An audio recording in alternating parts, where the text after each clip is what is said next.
हाय बच्चों, welcome back to JEE essentials, your number 1 JEE revision checklist. And आज हम यहाँ पे डिस्कस करेंगे इस वीडियो में कंपोजिट फंक्शंस के बारे में। इसके अंदर जो कॉन्सेप्ट्स है क्वेश्चंस के थ्रू आपको यहाँ पे बहुत अच्छी तरीके से क्लियर होंगे। उसके बाद में आपको कई सारे सवाल यहाँ पे प्रैक्टिस के लिए जेई 1 एप्लीकेशन पे देने वाला हूं। और इस टॉपिक के लिए मैं चाहूंगा कि आप प्रैक्टिस डेफिनेटली करें, क्योंकि आपके यहाँ पे जितने भी सब टॉपिक्स आते हैं फंक्शंस के अंदर, बहुत सारे आते हैं सब टॉपिक्स, लेकिन उन सभी में सबसे ज्यादा रिपीट होने वाला जो पैटर्न आपको देखने को मिलेगा in last 5 years, that is composite function. And मुझे लगता है कि इस साल भी इसका जो मेजॉरिटी स्टेक है फंक्शन चैप्टर में, वो कंपोजिट फंक्शन लेके बैठा हुआ होगा। तो आपको यहाँ पर इसके ऊपर अलग अलग तरह के जो सवाल बन सकते हैं उनके ऊपर मास्टरी हासिल करना बहुत ज्यादा जरूरी है। अगर आप यहाँ पे सीरीज को पहले से फॉलो कर रहे हैं then that's a great thing, आप इसको आगे भी फॉलो करते रहें। अगर आप नए हैं तो दिस इज वीडियो नंबर 21। इसके पहले 20 वीडियोस ऑलरेडी आपको मिल चुके हैं। 20 वीडियोस के साथ साथ आपको 20 डिफरेंट प्रैक्टिस शीट्स भी मिल चुकी हैं on JEE 1 application. So if you are new to this channel then do subscribe to this particular channel and be regular. आपको इसी तरह से हम यहाँ पे जेई में ज्यादा से ज्यादा नंबर लाने के लिए मदद करते रहेंगे and that is what we are trying to do. हमारे यहाँ पे डिस्कशन चलिए अब कंपोजिट फंक्शन का शुरू करते हैं। तो यहाँ पर होता क्या है बच्चों कि आपके पास में एक फंक्शन का जो आउटपुट होता है, पहले फंक्शन का जो आउटपुट होता है वही हम यहाँ पे अगले फंक्शन को बेसिकली एज इनपुट प्रोवाइड करते हैं and that actually creates function inside a function. तो यहाँ पर जैसे आप देख सकते हैं कि पहले हमने x इनपुट दिया, उससे यहाँ पे fx आउटपुट क्रिएट हुआ और वो जो fx आउटपुट है वो g के लिए इनपुट में चला गया। तो यहाँ पे कंपोजिट फंक्शन बन गया है g ऑफ fx। ऐसे आप यहाँ पे g ऑफ fx या फिर f ऑफ gx या इनफैक्ट आप यहाँ पे f ऑफ fx इस तरह की चीजें क्रिएट कर सकते हैं। एंड ऐसा नहीं है कि यहाँ पर केवल दो ही फंक्शंस के कॉम्बिनेशन बन सकते हैं। आप यहाँ पे ये जो आउटपुट आया है इसको भी यहाँ पर hx फंक्शन के अंदर अगर डालोगे तो यहाँ पे h of g of fx नाम की एक चीज बन जाएगी and that's how we keep rolling. And इसके ऊपर आपके यहाँ पे जो सवाल है कैसे आते हैं उनके ऊपर हम डिस्कशन स्टार्ट करेंगे। सबसे पहला सवाल जो हम यहाँ पे करना चाहते हैं इस पर्टिकुलर आइडिया पे, जहां पे फंक्शन के अंदर फंक्शन बेसिकली डल रहा होता है, दैट इज टू अंडरस्टैंड कि यार इनकी डोमेन के ऊपर हम कैसे कमेंट कर सकते हैं। काफी सिंपल आइडिया है, काफी इजीली आप यहाँ पे इस तरह के सवाल को हैंडल करते हैं। So let us begin with that. उसके बाद में यहाँ पे थोड़े और कॉम्प्लिकेटेड क्वेश्चंस को भी हम टैकल करना सीखेंगे। तो यहाँ पर आपको दिया है कि फंक्शन f और फंक्शन g आपके यहाँ पे इस डोमेन और कोडोमेन के लिए डिफाइंड है। f की डेफिनेशन और g की डेफिनेशन भी आपको यहाँ पर दे रखी है और आपको फॉग फंक्शन की डोमेन पे कमेंट करना है। तो फॉग का मतलब क्या है बेटा? फॉग का मतलब है f ऑफ gx, मतलब f के अंदर आपने यहाँ पे gx फंक्शन डाला हुआ है, राइट। सो अगर मैं यहाँ पे डोमेन की बात करता हूं तो मुझे देखना है कि यार कौन कौन से x मुझे एक्सेप्टेबल होंगे और कौन कौन से x मुझे दिक्कत देंगे। अगर x को यहाँ पे दिक्कत देने वाले मैं आइडेंटिफाई करूंगा तो उनको मैं अपने डोमेन में से हटाने की कोशिश करूंगा, राइट। सो आप यहाँ पे देख सकते हो कि आपके यहाँ पे जो x का जर्नी है वो कैसा होने वाला है। सबसे पहले यहाँ पे जो x हम यहाँ पे सोच रहे हैं इनपुट डालने का, वो किसको मिलेगा? वो सबसे पहले g फंक्शन को मिलने वाला है। तो जिस पॉइंट पे g को दिक्कत है, g को दिक्कत कहां पे है? -5/2 की दिक्कत है, इसने डोमेन में से भी हटा के रखा है। उसका रीजन क्या है कि -5/2 अगर आप यहां पे नीचे डालोगे तो ये डिनोमिनेटर आपका 0 हो जाएगा, राइट। सो ये देखते से ही हमने सबसे पहले तो क्या बोल देना चाहिए कि आपका जो x है वो -5/2 तो देखो नहीं ही होना चाहिए, क्योंकि अगर ये हो गया तो आपका इनिशियल स्टेप ही प्रॉब्लमेटिक हो जाएगा। सबसे पहला स्टेप क्या होता है कि पहले फंक्शन को इनपुट मिल रहा होता है, अंदर वाले फंक्शन को ही अगर दिक्कत आ जाएगी तो आप आगे कैसे बढ़ोगे, राइट। सो इसलिए हमने यहाँ पे -5/2 को तो देखो हटा ही लेना चाहिए अपने यहाँ पे डिस्कशन में से। लेकिन अभी और एक चीज है जो आगे चल के दिक्कत दे सकती है। आप यहाँ पे अब ये जो gx आउटपुट क्रिएट करोगे for every other x apart from this input, और भी जो आपके यहाँ पे इनपुट्स रहेंगे है ना, उनमें बाय चांस gx अगर ऐसा कोई वैल्यू क्रिएट कर दे जहां पे f को दिक्कत है तो वो भी एक्चुअली यहाँ पे हमारा फाइनली कोई अच्छा आंसर क्रिएट नहीं कर पाएगा। तो वो जो इनपुट है वो भी हमें एक्चुअली हटाना पड़ेगा। तो आइडेंटिफाई कैसे करेंगे? हम यहां पे बोलेंगे कि यार आप बेसिकली gx जो है ना, इसमें ये देखो कि कहीं ये -12 तो नहीं बन जाएगा कहीं, क्योंकि अगर gx की वैल्यू -12 हो गई तो ये जो gx है ये इनपुट किसका है? ये आपके f फंक्शन का इनपुट है। तो f फंक्शन को यहां पे -12 एक्चुअली नहीं एक्सेप्टेबल है, राइट। तो आप यहां पे अपनी इक्वेशन बस सॉल्व करने की कोशिश करो। यहां पे mod x + 1 upon 2x + 5 is equal to -1/2 किस x पे हो रहा है वो x भी हमें हटाना होगा, राइट। सो आप यहां पे जब क्रॉस मल्टीप्लाई करते हैं तो 2 times of mod x + 2 is equal to -2x - 5, x वाले टर्म्स को एक तरफ लेके आते हैं तो 2 times of mod x + 2x is equal to -7 आपको मिलता है। तो अगर आप यहाँ पे मॉड को ओपन करते हैं एक बार प्लस के साथ में एक बार माइनस के साथ में, तो आपको यहाँ पे पॉसिबिलिटीज क्या क्या मिल रही है यहाँ पे देखना जरूरी है। एंड अगर आप यहाँ पे इसको प्लस के साथ में ओपन करेंगे तो आपके पास में क्या आ जाएगा, x का वैल्यू -7/4 आ जाएगा। अब यहाँ पे बच्चे क्या करते हैं इस तरह के सवाल, क्योंकि कई बार उन्होंने सॉल्व किए हुए होते हैं तो उनको पता होता है कि यार एक रिस्ट्रिक्शन यहाँ से डायरेक्टली आता है, एक रिस्ट्रिक्शन इस तरह की इक्वेशन बना के आता है, तो ज्यादा चेक नहीं करते हैं और उन्हें लगता है कि यहाँ पर आंसर आपका डी होना चाहिए, which is actually wrong in this case. आपका जो यहाँ पे आगे का डिस्कशन है उसके अंदर आपको क्लियरली पता होना चाहिए कि यार मैं अगर -7/4 आंसर क्रिएट कर रहा हूं तो वो किस तरह के एक्स के लिए मैंने यहां पर सॉल्व करने का सोचा था। अगर आप यहां पर कहते हैं कि आप मॉड को पॉजिटिव के साथ में ओपन करना चाहते हो, मतलब आप उन एक्स की तलाश में हो जो बेसिकली पॉजिटिव हैं, ग्रेटर देन और इक्वल टू 0 की आपकी तलाश थी। लेकिन आप जब इसको ओपन करते हो इस तरीके से तो आपको जो आंसर मिलता है वो तो -7/4 मिला, जबकि आपकी तलाश किन के लिए थी। इस पर्टिकुलर केस में आप क्या सोच रहे थे कि let us find some positive answers, लेकिन आपको जो मिला है वो नेगेटिव मिला है, इसलिए इसको क्या करना पड़ेगा, आपको रिजेक्ट करना पड़ेगा। तो ये एक्चुअली प्रॉब्लम है नहीं, हमें लग रहा था कि यहां पर वो वाले केसेस प्रॉब्लम बन जाएंगे, है ना। ये बेसिकली क्या है, ये बेसिकली प्रॉब्लम वाले केसेस हैं। मतलब आउट ऑफ डोमेन कौन कौन से वैल्यूज एक्स के हो सकते हैं, हम वो यहां पे कैलकुलेट करना चाहते थे, राइट। आउट ऑफ डोमेन कौन कौन से वैल्यूज हो सकते हैं, राइट। लेकिन हमें यहां पे -7/4 जो मिल रहा है वो एक्चुअली आउट ऑफ डोमेन नहीं है, क्योंकि ये तो इस इक्वेशन का सॉल्यूशन है ही नहीं, क्योंकि ग्रेटर देन और इक्वल टू 0 के केस में आप नेगेटिव आंसर को एक्सेप्ट नहीं कर सकते। और अगर आप x लेस देन 0 के लिए सॉल्व करोगे तो फिर तो यहां पे इक्वेशन ही इनवैलिड हो जाएगी, है ना। लेफ्ट हैंड साइड में आपका x ही कैंसिल हो जाएगा। मतलब एक्चुअली यहां पे प्रॉब्लम देने वाला केवल -5/2 है, और इसीलिए आपका आंसर यहां पे a बनना चाहिए, ठीक है ना। तो फंक्शन के अंदर फंक्शन के साथ में आपको ऐसे डोमेन वाले सवाल डेफिनेटली मिल सकते हैं, रेंज वाले भी मिल सकते हैं, उनके भी डिस्कशन करेंगे। आपको हो सकता है कॉम्पोजिट फंक्शन बना के क्लासिफिकेशन पूछ लिया जाए कि जो आपका कॉम्पोजिट फंक्शन बन रहा है वो 1 1 मैनी 1 किस कैटेगरी का है, ठीक है ना। So everything depends on creating the function first. ये वाले क्वेश्चन में ऐसे हमने फंक्शन क्रिएट नहीं किया, राइट। लेकिन आगे जो भी हम यहाँ पे क्वेश्चन सॉल्व करना चाहेंगे उसके अंदर कहीं ना कहीं फंक्शन क्रिएट करने की जरूरत हमें पड़ सकती है। So let us start with this standard question. बहुत ही स्टैंडर्ड सवाल है, इसके अंदर बाद में इन्होंने इंटीग्रेशन पूछ लिया, इंटीग्रेशन की जगह कुछ और भी पूछा जा सकता था, but the main idea is to create this composite function f of x, ठीक है ना। एक और f है, शायद 4 बार f यहां पर बेसिकली आपको बोला गया है। सो यहां पर एक चीज और आप नोटिस करना कि हम इसको सॉल्व कैसे कर रहे हैं, ठीक है ना। देखना आपके पास में यहां पे fx दे रखा है इन्होंने, ठीक है ना, और हमें यहां पे f के अंदर f इस तरह से बेसिकली कंपोजिट फंक्शन क्रिएट करते जाना है। तो देखो आपको यहां पे स्टार्ट तो f ऑफ fx से ही करना पड़ेगा, है ना। fx आपके इसमें है, अब f ऑफ fx क्रिएट करोगे, उसके बाद में ही f ऑफ fx क्रिएट करोगे, और उसके बाद में ही f ऑफ fx क्रिएट करोगे, ठीक है ना। तो आपको यहां पे स्टेप बाय स्टेप ही यहां पर आगे बढ़ना पड़ेगा। So let us first put fx inside fx, ठीक है ना। तो आप यहां पे x की प्लेस में इसका मतलब क्या डालना चाहोगे, जहां जहां पे आपको x दिख रहा है fx डालना चाहोगे, right. So f of fx बन जाएगा, तो कितना हो जाएगा यहां पे fx, नीचे आ जाएगा आपके इसमें 1 प्लस fx की पावर 4 और उसकी पावर में 1/4, ठीक है ना। ये ऐसा आपका f ऑफ fx का स्ट्रक्चर रेडी हो गया। लेकिन अभी क्या करना है, इसके अंदर एक्चुअली आपको fx सब्स्टिट्यूट भी करना है, राइट। सो fx का वैल्यू क्या है, वो वहीं से उठेगा। सो x अपॉन 1 प्लस x की पावर 4 की पावर में 1/4, एंड नीचे आ जाएगा यहां पे 1 plus x upon 1 plus x की पावर 4 की पावर 1/4 की पावर 4, तो पावर 4 हो जाएगा, तो ऐसा आपको नजर आएगा। नीचे वाला 1/4 और 4 कैंसिल हो जाएंगे, ऊपर में आपको यहां पे पावर नजर आएगी। तो अगर आप इसको सिंप्लीफाई कर रहे हैं तो क्या हो रहा है, ध्यान से देखना। अगर आप इसको सिंप्लीफाई करेंगे तो आपको यहां पे f2x बेसिकली मिलेगा। यहां पर लिखने का तरीका होता है f2x मतलब f ऑफ fx, ठीक है। शॉर्ट में आप इसको ऐसा लिख सकते हैं। तो आप अगर यहां पे एलसीएम लेते हैं तो आपको यहां पे 1 प्लस 2 टाइम्स ऑफ x की पावर 4 मिलेगा। बाकी इसका डिनोमिनेटर और ये जो न्यूमरेटर वाला डिनोमिनेटर है ये अगले स्टेप में कैंसिल हो जाएंगे। सो आपको यहां पर मिलने वाला है x upon 1 plus 2 times of x की पावर 4 की पावर में 1/4। तो आप यहां पे या तो पैटर्न नोटिस करके अपना आंसर प्रिडिक्ट कर लें कि आगे क्या होने वाला है, या फिर आप यहां पे एक स्टेप और आगे बढ़ा सकते हैं। आपके पास में जो fx है वो स्ट्रक्चर ध्यान से देखो, और f ऑफ fx का स्ट्रक्चर भी ध्यान से देखो। चेंज क्या हुआ है, f ऑफ fx में कि जब यहां पे 2f है तो यहां पे एक एक्स्ट्रा 2 भी आ गया। तो हम यहां पे सोच सकते हैं कि जब यहां पे f4x होगा, जो कि ये है f4x, तो यहां जहां पे 2 लिखा है वहां पे 4 आ जाना चाहिए, ऐसा हम बोल सकते हैं, राइट। एक पैटर्न को यहां पे नोटिस करते हुए हम इस तरह की बात कर सकते हैं। अदरवाइज आपको क्या करना चाहिए, एक और स्टेप यहां पे कर लेना चाहिए। एंड f4x आप कैलकुलेट कैसे कर सकते हो, डायरेक्टली बिना f3 की मदद से आप यहां पे f4 कैलकुलेट कर सकते हो। That is what you need to learn in this particular discussion. Otherwise देखो यहां पर 4 डाल के अगर आप यहां पे कंफर्टेबल है तो आप इसी पॉइंट पे इंटीग्रेशन वाला काम करना स्टार्ट कर सकते हो, राइट। लेकिन आपको एक और चीज सिखाना चाह रहा हूं मैं यहां पे, इसलिए यहां पर 2 मिनट और लूंगा आपके, ठीक है ना। विच इज दिस कि आपको अगर यहां पे f4 तक पहुंचना है तो आप यहां पे f2 के अंदर f2 भी डाल सकते हो। आप इसको एक सिंगल एंटिटी मान लो और आप इसको एक सिंगल एंटिटी मान लो, है ना।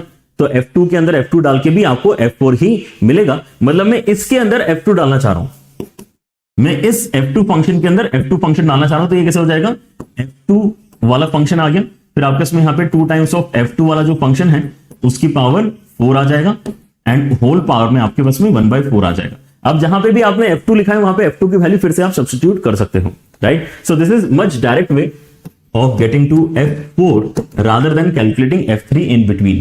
Alright, so F2 की वैल्यू आप यहां से ऊपर से उठा सकते हैं, x upon 1 plus 2 times of x की पावर 4 की पावर में 1/4, एंड नीचे आपके पास में कितना आ रहा है, नीचे आपके इसमें 1 प्लस 2 टाइम्स ऑफ x की पावर 4 के प्लेस में यहां पे F2 की पावर 4 आ रहा है। सो F2 की वैल्यू हम यहां पे अगर डालते हैं तो पावर 4 करने पे कितना हो जाएगा, यहां पे x की पावर 4, नीचे आपके इसमें 1 प्लस 2x की पावर 4 है ना, और उसकी पावर में 1/4। सो फिर से अगर आप यहां पे इसको सिंप्लीफाई करेंगे तो F4x जो आपका gx है उसकी वैल्यू आ रही है x अपॉन 1 प्लस, देखो यहां पे एलसीएम लेके 1 प्लस 4x की पावर 4 होल पावर में 1/4, ठीक है ना, यही आपका क्या है, यही आपका gx है। And now the question as far as composite function is concern खत्म हो चुका है। कॉम्पोजिट फंक्शन आपके यहां पे आपने फंक्शन के अंदर फंक्शन डालना सीख लिया, ये इंपॉर्टेंट है कॉम्पोजिट फंक्शन निकालने में।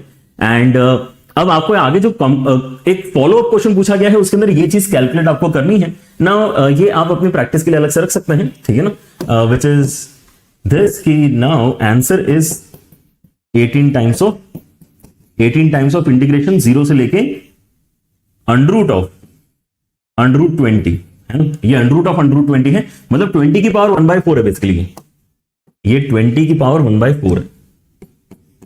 ऑलराइट, और अंदर क्या लिखा है, x square times of gx में एक्स स्क्वायर मल्टीप्लाई करेंगे तो x की पावर 3 अपॉन 1 प्लस 4x की पावर 4 की पावर में 1/4 आ जाएगा। And now it is pretty easy to solve, क्योंकि आप यहां पे डायरेक्टली अपना सब्स्टिट्यूशन वाला आइडिया इस्तेमाल कर सकते हैं। आप यहां पर क्या कह सकते हैं कि चलो यार ऐसा करते हैं, 1 प्लस 4 टाइम्स ऑफ x की पावर 4 जो आपका ब्रैकेट है उसको आप t की पावर 4 सब्स्टिट्यूट कर सकते हो, समझ रहे हो। ऐसा क्यों करना चाहेंगे, एक तो पहली बात ये आपका ब्रैकेट सिंप्लीफाई हो जाएगा डायरेक्टली, और ऊपर क्योंकि x³ dx का कॉम्बो है तो यहां पर भी आपका बनने वाला है। अगर आप इसको डिफरेंशिएट करते हो तो आपके इसमें यहां पे 16 टाइम्स ऑफ x की पावर 3 एंड dx बनेगा, और यहां पे 4 टाइम्स ऑफ t की पावर 3 dt बनेगा, 4 कैंसिल करके 4x की पावर 3 dx ये आपका t³ अपॉन dt से रिप्लेस किया जा सकता है, ठीक है। तो आपके यहां पर जो इंटीग्रेशन का फाइनल स्टेप बनने वाला है वो क्या है, 18 इंटीग्रेशन ऑफ अच्छा, अब यहां पे लिमिट्स को भी चेंज कर लेते हैं। अगर मैं x की वैल्यू 0 यहां पे सब्स्टिट्यूट करता हूं सो t का वैल्यू 1 बनेगा। अगर मैं 20 की पावर 1/4 सब्स्टिट्यूट करता हूं तो ये 20, 80, 81 एंड देन 4th रूट लेके 3 बनेगा। t का वैल्यू बेसिकली आपको यहां पे लिमिट में यूज करना होगा, and what you get here, x³ dx के प्लेस में आप dt अपॉन 4 रिप्लेस कर सकते हो, और नीचे आपके इसमें यहां पे dt अपॉन 4 नहीं, t³ dt अपॉन 4 और नीचे आपको t मिलेगा। ये है आपके यहां पर बेसिक से calculation, and now the final answer is right there in the next step. आप यहां पे बेसिकली टी स्क्वायर को इंटीग्रेट करोगे तो t³ अपॉन 3 बनेगा, एंड 1 से लेके 3 तक आपको इनपुट में लिमिट्स डालनी है। So that will create what, यहां से आपके इसमें कैंसिलेशन में क्या क्या जा रहा है, कैंसिलेशन में आपके इसमें 3/2 एंड देन 27 - 1, मतलब आपके इसमें 3 टाइम्स ऑफ 13 मतलब 39 आपका यहां पे आंसर बनना चाहिए। ओके, 39 इस क्वेश्चन का फाइनल आंसर फिर बनेगा। तो यहां पर ये जो बाद में हमने काम किया है ना, यहां पे आफ्टर दिस बबल जो हमने यहां पे काम किया है, it is a follow up question. Follow up question अगर आपके यहां पे छोटा होता, डायरेक्टली आपसे अगर लेटर से पूछ लिया होता कि आपका g ऑफ पाई का वैल्यू बताओ, समथिंग लाइक दैट, तो आपको केवल अपना वैल्यू इनपुट डाल के ही यहां पर जो है ऑप्शन चेक करने पड़ते। बट उन्होंने क्या किया, उन्होंने थोड़ा सा यहां पर जो है इंटीग्रेशन भी आपका चेक करवा लिया। लेकिन ये सवाल करना जरूरी क्यों है, ऐसे सवाल पता करना जरूरी क्यों है, ताकि आपको पता रहे कि आपके एग्जाम में डबल मेहनत वाले क्वेश्चन भी आते हैं।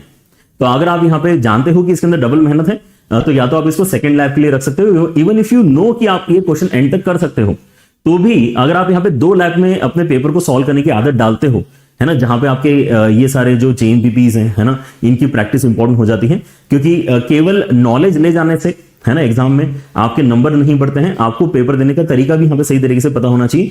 एंड जैसे ये वाला सवाल है, इसके अंदर अगर आपको पता भी है कि आप एंड तक सॉल्व कर सकते हो, तो भी आपने इसको सेकंड लैब के लिए रखना चाहिए। लेकिन सेकंड लैब के लिए आप तभी रखोगे जब आपको 2 लैब में पेपर सॉल्व करने की आदत होगी, है ना। So try to learn those tactics as well which will improve your marks. Alright, चलिए, लेकिन अब और एक इंटरेस्टिंग क्वेश्चन करते हैं। यहां पर देखो, यहां पर आपका जो आइडिया है कि F4 निकालने के लिए F4 निकालने के लिए आप डायरेक्टली F2 के अंदर F2 डाल सकते हो। ये काफी ज्यादा इंपॉर्टेंट रोल प्ले करेगा, क्योंकि आपको कहां तक जाना है इस सवाल में, यहां पर इस सवाल में आपको F6 तक जाना है भाई, F7 तक जाना है। तो इतने ज्यादा बड़े बड़े आपको अगर कॉम्पोजिट फंक्शंस क्रिएट करने के लिए बोल दिया जाए तो आपको क्विकर मेथड पता होना जरूरी है, राइट। यहां पे अच्छी बात क्या है कि आपका fx फंक्शन थोड़ा सा इजी है, इसमें पिछले क्वेश्चन में तो क्या फोर्थ पावर वगैरह थी, राइट। तो यहां पे कैलकुलेशन थोड़ा बहुत केयरफुली करना पड़ रहा था। लेकिन यहां पे सोचो कि अगर आपको f ऑफ fx क्रिएट करना है तो आप क्या करोगे, x के प्लेस में fx चिपकाओगे। समझो इस बात, कॉम्पोजिट फंक्शन में इतना ही करना होता है। अगर आपको fx दिया है और अगर मैं आपसे यहां पे बोलता कि f2 निकालो तो आप क्या करते हैं, x की जगह 2 डालते हैं। अगर मैं आपसे बोलता f10 निकालो तो क्या करते हैं, 10 x की जगह 10 डालते हैं। वैसे मैंने बोला कि f ऑफ fx निकालो तो x की जगह fx डालोगे, राइट। जहां जहां x लिखा है वहां पर हमने fx डाल दिया, राइट। अब यहां पे fx की वैल्यू भी पता है तो उसको भी डाल दो। fx की वैल्यू क्या है, x minus 1 upon x plus 1 and उसके साथ में -1, और नीचे आ जाएगा आपस में x minus 1 upon x plus 1 उसके साथ में +1। इसको सिंप्लीफाई करके देखो क्या होगा, यहां पे ऊपर अगर सिंप्लीफाई करते हो तो -2 आएगा, नीचे अगर सिंप्लीफाई करते हो तो आपके इसमें 2x आएगा। मतलब f2x जो आपका यहां पर बन रहा है वो -1/x के बराबर है। इस क्वेश्चन में f2x जो है वो -1/x के बराबर आपको मिला है, ठीक है ना। यहां पर इसने पहले जो एक्सप्लेन किया है, अगर आप इसके साथ में यहां पे अभी भी क्वेश्चन को ही देख रहे हैं बाय चांस, ठीक है ना, अरे यार सर ने सॉल्यूशन स्टार्ट कर दिया आपको लग रहा होगा, लेकिन ये चीज क्या है मैं तो यही समझने की कोशिश कर रहा हूं। तो यहां पर बता रहा है बस आपको कि यार ये नोटेशन बेसिकली f6 और f7 क्या आपके मतलब निकालते हैं, राइट। ये पावर नहीं है, ये बेसिकली बता रहा है कि पावर में यहां पे जब 6 लिखा है तो उसका मतलब क्या होगा कि हमने 6 बार f बेसिकली इसके अंदर इनपुट में डाला है। जैसे आप यहां पे 1 डाल के देखो, 1 डालोगे तो यहां पे f ऑफ fx बनेगा और यहां पे पावर में 2 आएगा, तो f2x का मतलब f ऑफ fx है, f2x का मतलब f ऑफ fx है, ठीक है ना। तो हमने जो यहां पे निकाला है f ऑफ fx वो f2x का ही वैल्यू है। अब f2x अगर आपके उसमें आ गया है तो आप यहां पर क्या कह सकते हैं कि यार मुझे तो 6 तक जाना है ना, तो मैं जितना जल्दी जल्दी जंप करके आगे बढ़ूंगा उतना ही मेरे लिए फेवरेबल है, तो मैं डायरेक्टली f4 पे जंप करूंगा, जो बेसिकली f2 के अंदर f2 डालने का मतलब होता है।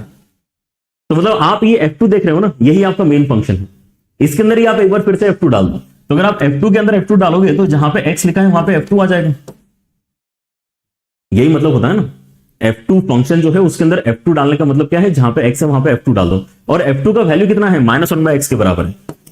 तो ये कितना हो जाएगा, इस तरह से x के ही बराबर हो जाएगा, और ये बहुत बढ़िया चीज आ गई। अगर आप यहां पे f4 की वैल्यू बोल रहे हो कि x के बराबर है तो सिंप्लीफिकेशन अब आपके लिए यहां पर जो है एकदम आसान हो गया है, क्योंकि आप अगर f6 की बात करते हो तो वो क्या है, वो बेसिकली f2 के अंदर f4 ही तो है। बेसिकली 6f लाइन से लगे हुए हैं, उसी को हम f6 बोल रहे हैं, और 6f अगर लाइन से लगे हुए तो हम यहां पे उसको इस तरीके से इमेजिन कर सकते हैं कि f2 के अंदर जैसे f4 डाला है, लेकिन f4 का वैल्यू ही आपका कितना है, x के बराबर है। अरे तो f6 जो है वो f2x के बराबर है, और f2x तो आपके इसमें यहां पे -1/x के ही बराबर है। और अब अगर आपको यहां पे चाहिए कि f7 कितना है, तो f7 क्या है, वो तो f के अंदर f6 ही है, और f6 कितना है, -1/x है। -1/x अगर आप यहां पे f में डालते हो तो कितना हो जाएगा, -1/x -1 अपॉन -1/x प्लस 1, मतलब x मल्टीप्लाई करके हो जाएगा ये -1 - x अपॉन -1 प्लस x। आ गया, ये भी आ गया, ये भी आ गया। तो आपको यहां पर फाइनली f6 ओके, यहां पर जो है मेरे ख्याल से आपका जो सवाल है थोड़ा सा यहां पर मेरा मिस प्रिंट हो गया है मुझे, लेकिन बाय चांस यहां पे पता है कि क्या है, so that's a great thing. आपको यहां पे जो कैलकुलेट करके बताना था इस सवाल के अंदर टाइप नहीं हुआ है सही से, f66 एंड f77 आपको बेसिकली निकाल के बताना है, ठीक है ना। f66 एंड f77 आपको निकाल के बताना था। तो यहां पर बेसिकली मुझे इस गोले में क्या डालना है, 6 डालना है। आपका f66 एंड f77 का सम कितना होगा, ये आपका सवाल है। तो अगर मैं यहां पे 6 डालना चाहता हूं तो ये कितना हो जाएगा, -1/6 के बराबर, और मैं यहां पे अगर 7 डालना चाहता हूं तो ये कितना हो जाएगा, ये हो जाएगा आपका -8 अपॉन कितना आ रहा है, -+6 के बराबर, ठीक है ना। तो हमने यहां पर इसी को कैलकुलेट करके फाइनल आंसर ढूंढना है। अगर आप इनको ऐड करना चाहते हो तो -9/6 बनेगा, विच इज -3/2 के बराबर, ठीक है ना। सो -3/2 यहां पर आपका मतलब बी आंसर करेक्ट होना चाहिए। डन है। फंक्शन के अंदर फंक्शन डालते अगर आपको आता है तो यही कंपोजिट फंक्शन होता है। इतना सिंपल आइडिया से अगर आपको अपने नंबर मिल रहे हैं एग्जाम में तो आपने डेफिनेटली कमाने की कोशिश करना चाहिए। प्रैक्टिस अच्छे से करो। आपको और भी सवाल जो मैं दूंगा, है ना, इस बार आपके सवाल थोड़े ज्यादा दूंगा बाकी प्रैक्टिस प्रॉब्लम्स के कंपैरिजन में, ठीक है ना। तो आप सारे के सारे सवाल सॉल्व करें। काफी अलग अलग टाइप के सवाल आपको प्रैक्टिस प्रॉब्लम में मैंने ऐड करके रखे हैं।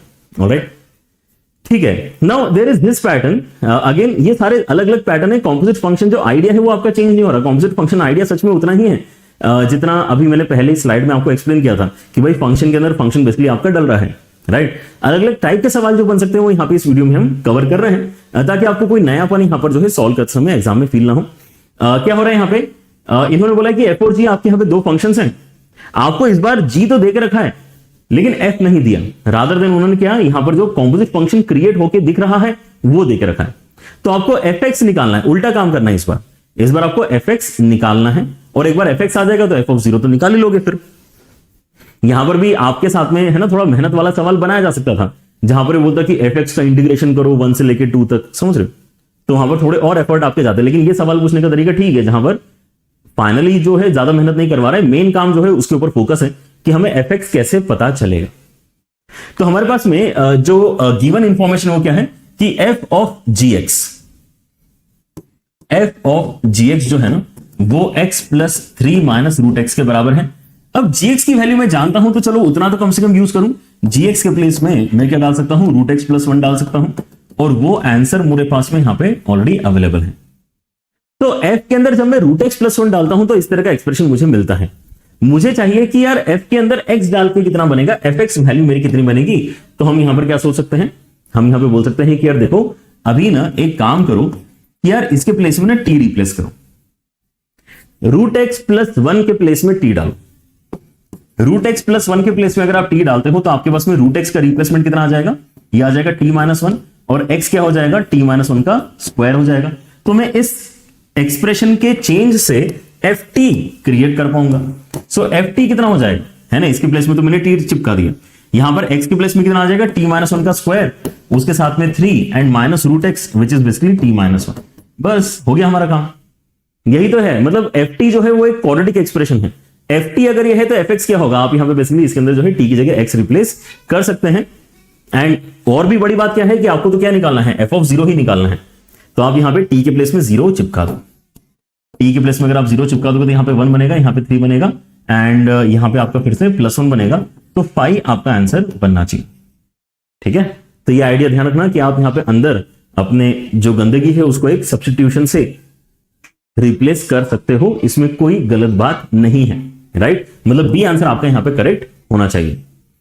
चलिए और एक पैटर्न देखते हैं यहां पर, which is this. Now this is pretty important, जहां पर आपको कॉम्पोजिट फंक्शन ही फिर से क्रिएट करना है। यहां पे जो पूछा गया है it is the range of composite function fog, लेकिन ज्यादा इंपॉर्टेंट है कि आप यहां पे क्या कॉम्पोजिट फंक्शन बना पाओगे गिवन दैट दोनों fx और gx ब्रोकन है, पीस वाइज डिफाइंड है। इसके पहले भी हमने fog x, fog s, in fact हमने यहां पे f ऑफ बहुत सारे यहां पर जो है फंक्शन के अंदर फंक्शन वाले भी यहां पे डिस्कशंस करके रखे हैं। लेकिन इस तरह के सवाल जो ये है सवाल है या फिर ये सवाल है, ठीक है ना, इन सवालों के कंपैरिजन में ये सवाल अलग है।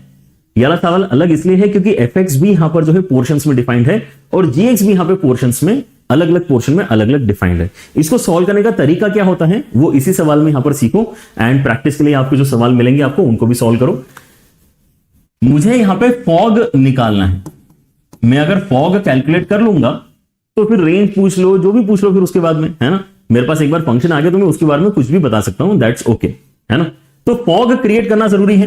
तो एफ एक्स आपके पास में ऑलरेडी आपको दिखाई दे रहा है। अब मैं यहां पे एफ ऑफ जी एक्स अगर क्रिएट करना चाहता हूं, मतलब मैं एक्स के प्लेस में जी एक्स डालना चाहता हूं, तो मैं एक्स के प्लेस में अगर जी एक्स डालूंगा तो कैसे नजर आएगा, यहां पे 2 plus 2 times of g x and यहां पे हो जाएगा 1 माइनस जी एक्स अपॉन 3। लेकिन अब इंटरेस्टिंग बात यह है कि इस तरह के क्वेश्चंस में आपको क्या करना होता है, क्योंकि आप एक्स के प्लेस में जी एक्स रिप्लेस कर रहे हो तो यहां जो इनइक्वालिटी कंडीशंस दे रखी हैं वहां पर भी एक्स की जगह जी एक्स डालना पड़ता है। मतलब इस पर्टिकुलर एक्सप्रेशन में जहां जहां एक्स है सब जगह जी एक्स रिप्लेस आपको करना चाहिए। मतलब कितना हो जाएगा, ये हो जाएगा आपका कुछ ऐसा और यहां पे आ जाएगा आपका कुछ ऐसा, ठीक है। तो ये एफ ऑफ जी एक्स की डेफिनेशन है, लेकिन ये जिस तरह से लिखी हुई है हमें पसंद नहीं आ रहा, क्योंकि हम यहां पे अब जी एक्स अगर डालना चाहेंगे तो प्रॉब्लम क्या है कि जी एक्स यार gx कभी कभी तो माइनस एक्स भी है, gx कभी कभी तो x भी है, तो मैं इसके अंदर माइनस एक्स कहां डालूंगा प्लस एक्स कहां डालूंगा उतना क्लियर नहीं है, राइट। या तो आप दोनों डालो, जो बेसिकली काफी लंबा अप्रोच होता है, और कई बार बच्चे यहाँ पे इस रीजन से उस लंबे अप्रोच को पढ़ने की वजह से यहाँ पे इस तरह के क्वेश्चंस को ही प्रीफर नहीं करते हैं एग्जाम में सॉल्व करना, जबकि बहुत आसान सवाल है ये। क्योंकि अब आपको एक्चुअली करना क्या चाहिए इसके बाद में, एक बार ये आपने स्टेप लिख लिया, एफ ऑफ जीएक्स आपने यहाँ पे क्रिएट कर लिया, तो इसके बाद में आपने जीएक्स का ग्राफ बनाना चाहिए।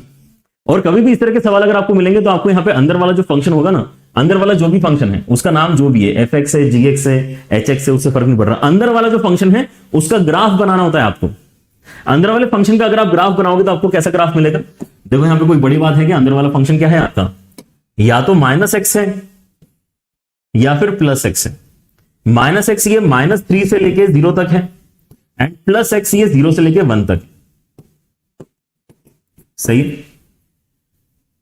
आपका जीएक्स फंक्शन जो है या तो माइनस एक्स है या फिर प्लस एक्स है, कहां से लेके कहां तक है वो भी हमें दिखाई दे रहा है, राइट। तो आप यहां पे अभी अपने जीएक्स ग्राफ को ऑलरेडी देख रहे हो। अब यहां पे कंडीशंस को देखो कि आपका जो अगला स्टेप है वो किस पे डिपेंड करेगा कि जीएक्स -1 से लेके 0 में कहां लाया करता है, एंड जीएक्स 0 से लेके 3 में कहां लाया करता है, इस पे डिपेंड करेगा, क्योंकि ये कंडीशन है, उसके हिसाब से यहां पर इनपुट आपको यूज करना पड़ेगा। तो जैसे आप यहां पे देखते हो जीएक्स की वैल्यू -1 से लेके 0 के बीच में कहां है, आप बोलते हो कि है ही नहीं, ये आपका x है, ये आपका gx है ना, तो -1 से लेके 0 यहां कहीं कुछ होना चाहिए था। -1 से लेके 0 में तो gx का ग्राफ ही नहीं है, gx का ग्राफ इतना ही है बस, ये ब्लू कलर का, तो ये कंडीशन ही आपकी यूजलेस है, यहां पे कुछ भी नहीं आएगा, ये रिजेक्ट हो जाएगी कंडीशन आपकी, क्योंकि कॉम्पोजिट फंक्शन बनाने के लिए कंडीशन जो क्रिएट हो रही थी वो थी gx की वैल्यू -1 से लेके 0 के बीच में जब है तो ऐसा करो, लेकिन -1 से लेके 0 के बीच में तो gx है ही नहीं, तो वाली कंडीशन ही आपकी पूरी कैंसिल हो गई। चलो फिर अगला वाला करते हैं, gx आपका जब 0 से लेके 3 के बीच में है तो ऐसा करो, gx आपका 0 से लेके 3 के बीच में, हाँ यार gx आपका 0 से लेके 3 के बीच में हमें दिखाई दे रहा है, ओके। तो यहां पे कुछ हम करना चाहेंगे, हम यहां पे अब gx का रिप्लेसमेंट करना चाहेंगे, gx का रिप्लेसमेंट, लेकिन आप यहां पे नोटिस करो कि दो तरीके से हो पाएगा।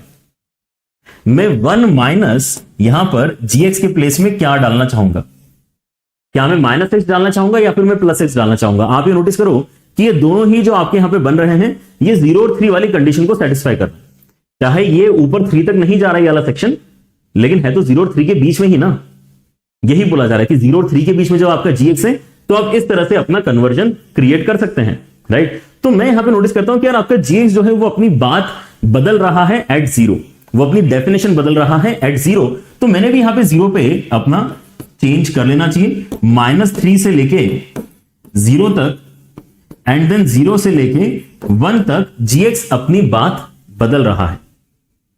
अगर मैं -3 से लेके 0 के बीच में देखता हूं तो मैं यहां पर बोलूंगा कि यार आपका जो डेफिनेशन है ना gx का वो -x के साथ में मैच करता है, तो यहां पे आपने -x डालना चाहिए, मुझे अल्टीमेटली gx की ही वैल्यू डालना है। gx की वैल्यू -x है कि नहीं, बिल्कुल है, gx की वैल्यू -x है कि नहीं, बिल्कुल है, लेकिन gx की वैल्यू x भी है ना, बिल्कुल है, लेकिन कब है, gx की वैल्यू x है लेकिन वो है जब इनपुट आपका 0 और 1 के बीच में होगा। तो अब अगले स्टेप में फिर से आपको gx से रिप्लेस करना है, लेकिन इस बार x रिप्लेस करना है। अभी तक देखो 3 ही स्टेप्स कंप्लीट हुई है, वो तो मैं आपको एक्सप्लेन कर रहा हूं, इसलिए यहां पर मैंने ऑलरेडी 3-4-5 मिनट ले लिए हैं, लेकिन आपके यहां पे जो स्टेप्स है एक बार फिर से रिकॉल करो क्या है। आपने यहां पे fx देखा, फॉग बनाना है ये डिसाइड किया, तो आपने x के प्लेस में gx सब जगह चिपका दिया, इसके अंदर तो कुछ सोचना ही नहीं है, ये तो हर बार करना है, राइट, कि भाई जहां जहां x लिखा है इंक्लूडिंग कंडीशंस वहां पर आपने gx चिपका दिया। अब आपको gx का ग्राफ बनाना है, हर बार gx का ग्राफ मतलब जो अंदर वाला फंक्शन है उसका ग्राफ इजी ही होगा, तो gx का ग्राफ बनाने में आपको कोई पेन पॉइंट नहीं आया। फिर आपने gx को कंपेयर किया कि यार यहां से लेके यहां तक कब है, वहां से लेके वहां तक कब है, एंड देन आपने अकॉर्डिंगली अपना इनपुट डिसाइड कर लिया कि मैं कब -x का इस्तेमाल करूंगा, कहां पे करूंगा, और कब मैं x का इस्तेमाल करूंगा और कहां पे करूंगा। कहां पे करूंगा मैं, इसका तो चांस ही नहीं आया, इसका भी अगर चांस आ रहा होता तो यहां पर भी डाल देते, हमें कोई दिक्कत नहीं थी, ठीक है ना। So that is how you can create composite functions की डेफिनेशन। और एक बार आपके इसमें अगर f ऑफ gx अगर ये बन चुका है, मेरे पास जो फॉग है अब ऐसा बन चुका है विच इज 1 + x/3 या फिर 1 - x/3 डिपेंडिंग अपॉन कि ये -3 से लेके 0 तक है या फिर ये 0 से लेके 1 तक है, ठीक है ना। 1 भी इंक्लूड हो रहा है क्या, 1 x की वैल्यू 1 हाँ इंक्लूड हो रही है, ठीक है, ऑलराइट। सो आपके इसमें यहां पे जो आइडिया है that is to now just draw the graph once again. कितना ही सिंपल सा ग्राफ है यार। आपको यहां पर अगर ये ड्रॉ करने की जरूरत पड़ती है तो कैसे करोगे? -3 डालोगे तो 0 हो जाएगा, अगर 0 डालोगे तो 1 हो जाएगा। तो ये ऐसा कुछ जाएगा आपका ग्राफ, ठीक है ना। उसके बाद में यहां पे अगर आप देखते हो तो 0 डालोगे तो 1 हो जाएगा, एंड अगर 1 डालोगे तो 2/3 हो जाएगा। तो ये जो येलो कलर से आपको दिखाई दे रहा है ये आपका फॉग का ग्राफ है। तो आपको फॉग की अगर रेंज निकालना है तो आप कहां से लेके कहां तक बेसिकली अपने आउटपुट को देख पा रहे हो? 0 से लेके 1 के बीच में आपका आउटपुट बेसिकली मैनेज हो रहा है, मतलब सी आंसर आपका करेक्ट हो जाएगा। तो पहला स्टेप बिना सोचे समझे करना है ना। फॉग बोला है तो जी अंदर डाल दिए, फिर अंदर वाले का ग्राफ बनाया है, फिर यहां पे कंडीशन को मतलब ग्राफ को देखते हुए कंडीशंस को नोटिस करते हुए हमने यहां पे रिप्लेसमेंट्स करे, और फिर यहां पे अगला जो भी क्वेश्चन है उसको आप यहां पे आंसर कर सकते थे, है ना। अगर यहां पर आपसे एरिया पूछा जाता तो भी आप यहां पे ये एरिया बाउंडेड -1 और 3 के बीच में, -3 और 1 के बीच में निकाल के बता सकते थे, right. So that's how you can solve the questions जहां पर आपकी डेफिनेशंस ब्रोकन होती हैं। And now there is one more pattern जहां पर आपको डिफरेंशिएशन करने की जरूरत पड़ती है, राइट। fx का वैल्यू आपको देकर रखा है, gx का वैल्यू नहीं दिया है, लेकिन एक कंपोजिट फंक्शन में एक इक्वेशन क्रिएट करके आपको डेफिनेटली दी है। Now you can definitely argue at this point कि ये कंपोजिट फंक्शन नहीं है, ये तो आपका इनवर्स फंक्शन का सवाल है। हाँ, अगर आपके पास में इनवर्स फंक्शन का भी ज्ञान है तो आप यहां पे बोल सकते हो कि सर अगर ये कंपोजिट फंक्शन अगर x के बराबर आ रहा है तो फिर gx यहां पे f इनवर्स x ही होगा। f इनवर्स x डेफिनेटली हो सकता है यहां पर gx आपका, ठीक है। तो आप उसको यहां पे इनवर्स फंक्शन का क्वेश्चन मान लो, मुझे कोई दिक्कत नहीं है, बट ये कंपोजिट फंक्शन की तरह भी एक्चुअली डायरेक्टली सॉल्व किया जा सकता है, ठीक है ना। कि हम यहां पर बोल रहे हैं कि देखो हमारे पास में एक इक्वेशन है कि g ऑफ fx का जो कंपोजिट फंक्शन है वो x के बराबर आ रहा है। मुझे यहां पे दो वैल्यूज का रेशियो बताना है, एक है g ऑफ 7 और एक है g-7। तो g ऑफ 7 निकालने के लिए मुझे क्या करना पड़ेगा? मुझे यहां पर एक ऐसा x सोचना पड़ेगा, है ना। मुझे एक ऐसा x सोचना पड़ेगा जो इनपुट में डाल के फंक्शन f के अंदर 7 क्रिएट करे, समझ रहे? x की वैल्यू क्या होना चाहिए for fx to be equal to 7। ये मैं क्यों करना चाह रहा हूं? क्योंकि मुझे g ऑफ 7 की वैल्यू पता करनी है, राइट। तो यार मुझे यहां पे fx ऑलरेडी दिखाई दे रहा है, मुझे fx ऑलरेडी दिखाई दे रहा है, x की power 5 plus 2x cube plus 3x plus 1। आपको केवल ऑब्जर्वेशन से बताना है कि यार इसकी वैल्यू 7 कौन से इनपुट पे बनाई जा सकती है। जैसे आप अगर 0 डालोगे तो यहां पे 1 बनेगा, ये बहुत ही क्लियर दिख रहा है। अगर आप इसके अंदर 1 डालोगे तो 7 बनेगा, क्या ये भी उतना ही क्लियरली दिख रहा है? I hope yes. आप अगर यहां पे 1 डालते हो तो आपको 7 बनते हुए दिखाई दे रहा है। तो ये ऑब्जर्वेशन से ही आएगा इस तरह का आपका यहां पर जो कंक्लूजन है, right. So we are happy now, हमें पता चल गया कि हमने यहां पे इस इक्वेशन में x की वैल्यू क्या डालना चाहिए, right. So now let us do it like this. Since we know कि g ऑफ fx जो है ये आपका x के बराबर है, तो मैं यहां पे x इक्वल टू 1 इनपुट में डाल देता हूं। x इक्वल टू 1 डालूंगा तो g ऑफ f ऑफ 1 बनेगा which is equal to 1, and यहां पे g ऑफ 1 की वैल्यू क्योंकि 7 के बराबर है तो g ऑफ 7 1 के बराबर आ गया, तो बढ़िया बात है, मेरा न्यूमरेटर अब यहां पे कैलकुलेट हो चुका है। अब मैं डेरिवेटिव की बात करना चाहता हूं। सो डेरिवेटिव हम फिर से इस इक्वेशन का ही कैलकुलेट करके देखना चाहिए, राइट। सो नाउ मेरे पास में ऑलरेडी g ऑफ fx जो है ये x के बराबर है। अगर मैं डिफरेंशिएट करता हूं तो g dash fx into f dash x ये 1 के बराबर आया। अब मुझे g डैश 7 क्योंकि निकालना है, तो क्या अब यहां पे ये काम हमें फिर से देगा? मुझे g डैश के अंदर 7 चाहिए, मतलब मुझे fx के प्लेस में 7 चाहिए। तो fx की वैल्यू 7 कब बनती है? जब मेरा x का वैल्यू 1 बनता है तब, राइट। तो इस क्वेश्चन में फिर से अभी आपको अगले स्टेप में क्या करना चाहिए? आपने यहां पे x का वैल्यू 1 यूज करना चाहिए ताकि g डैश 7 यहां पे क्रिएट हो जाए, g dash f of 1 create होगा क्योंकि, और आगे आपस में यहां पे f डैश 1 क्रिएट होगा, और आपको यहां पे क्या f डैश 1 निकालते आ जाएगा। f डैश 1 अगर निकालते आ जाएगा तो उस वैल्यू से डिवाइड कर देंगे तो हमारे पास में g डैश 7 भी आ जाएगा। So now the last step that remains in this question is कि भाई fx आपको पता है, fx आपको पता है तो f डैश x कितना होगा, है ना। fx ऑलरेडी है तो f डैश x के लिए इसको डिफरेंशिएट कर लो। सो 5x की पावर 4 एंड देन 6x की पावर 2 एंड देन 3, और अगर आप यहां पे f डैश 1 चाहते हैं तो 5 प्लस 6 प्लस 3 मतलब ये हो जाएगा आपका 14 के बराबर। मतलब आपका यहां पे जो g डैश 7 का वैल्यू है ये कितना आ जाएगा? 1/14 के बराबर, राइट, 1/14। बस तो आपका आंसर आ गया। आपको एक रेशो बताना है कि g of 7 upon g dash 7 कितना होगा। g ऑफ 7 1 आया, ये 1/14 आया, कैलकुलेट करके आपका आंसर 14 आ जाएगा। ठीक है ना। So these kind of questions are again very very frequent, जहां पर आपको डिफरेंशिएशन बोला जाता है, राइट। ये क्वेश्चन इनवर्स का भी हो सकता है अगर ये फ्रेम इस तरह से किया जाए कि ये इक्वेशन ना दे और आपसे बोले कि g is inverse function of fx। fx दिया है, फिर बोला है g is an inverse function of fx, now find g of 7 upon g'7। तो ये इक्वेशन आपको खुद से लिखनी पड़ेगी। उस केस में ये इक्वेशन आपको खुद से लिखनी पड़ेगी कि यार अगर f और g एक दूसरे के इनवर्स हैं तो उनका कॉम्पोजिट फंक्शन हमेशा x क्रिएट करके देगा, चाहे आप f ऑफ gx क्रिएट करो चाहे g ऑफ fx क्रिएट करो। ठीक है ना। सो ये आपकी एक स्टेप एक्स्ट्रा हो जाती है अगर क्वेश्चन का स्ट्रक्चर चेंज होता है तो, राइट। बाकी सॉल्यूशन सेम रहेगा, बट ये इक्वेशन आपको खुद से लिखनी पड़ेगी वाली इक्वेशन। ठीक है। चलिए, तो आपके कॉम्पोजिट फंक्शन में ये अलग अलग पैटर्न्स है जो हमने यहाँ पे अभी स्टडी किए हैं। होपफुली आपको यहाँ पर अच्छे से ये सारे पकड़ में आ चुके होंगे। हिम्मत थोड़ी सी लगती है अगर आपको यहाँ पे f ऑफ ऐसे बहुत बड़ा सा अगर यहाँ पे दिखाई दे तो थोड़ी हिम्मत लगती है कि आप यहाँ पे एक एक करके सॉल्व करोगे। It might take time initially, है ना, लेकिन आपकी अगर यहाँ पे कैलकुलेशन प्रैक्टिस अच्छी हो जाती है before your exam, then you can definitely crack these questions very easily, क्योंकि इसके अंदर दिमाग थोड़ा सा कम है लग रहा है और आपका जो स्पीड ऑफ कैलकुलेशन वो ज्यादा यहां पर मैटर कर रही है। ठीक है ना। तो आपको प्रैक्टिस के लिए क्वेश्चंस बेसिकली JEE1 की एप्लीकेशन पे इस लोकेशन पे मिलते हैं। फ्री कोर्सेज वाले सेक्शन में आप अगर जाएंगे तो आपको JEE एसेंशियल्स नाम का एक कोर्स मिलेगा, उसके अंदर आपके पीडीएफ्स आपको मिल जाएंगे, उनको डाउनलोड करके सॉल्व करें। एंड उसके अलावा आपको JEE1 की एप्लीकेशन पे और भी अमेजिंग चीजें मिल रही है, उसको भी आप एक्सप्लोर करें। JMPP डेफिनेटली अगर आपने ज्वाइन नहीं किया तो कर लेना, one of the best online test series है। एंड मुझे लगता है कि इस समय पे टेस्ट सीरीज का बहुत ज्यादा इंपॉर्टेंस है। आपके अगर यहाँ पे कुछ पीछे वाले पेपर्स अगर मिस भी हो गए हैं तो भी आप उनको दे सकते हैं, एंड जितने पेपर दोगे उतना ही आपका बेनिफिट होगा, है ना। तो कोशिश करो कि आगे आने वाले दिनों में आपके पेपर देने की फ्रीक्वेंसी भी थोड़ी सी बढ़ जानी चाहिए। ठीक है ना। You should be solving more and more papers and you should be spending less and less time on watching unnecessary lengthy videos, है ना, कि भाई वो दिन भर बैठ के एक वन शॉट चल रहा है, 6-6 घंटे 8-8 घंटे का वन शॉट चल रहा है, उसको देख रहे हो। ठीक है ना। वो सारे काम बंद करो। आप जितना ज्यादा यहाँ पर टेस्ट दोगे उतनी ज्यादा अपनी गलतियां आप पता कर पाओगे, ताकि उसको रेक्टिफाई भी तो करना है ना। आपको अगर गलती अपने एग्जैक्ट पेपर में जाके पता चल रही तो उससे बेनिफिट क्या है ना। तो आपको उसके पहले कई सारे पेपर्स देने होंगे, तो JMPP उसके लिए बहुत बढ़िया है। एंड अगर आप यहाँ पे और भी डिटेल में चीजें सीखना चाहते हैं then the gravity batch is already live. आप ग्रेविटी बैच ज्वाइन करके अपना प्रिपरेशन और एक लेवल ऊपर ले जा सकते हैं। ठीक है ना। चलिए, तो I guess that's it for the day. Take care everyone, see you in the next video, bye bye.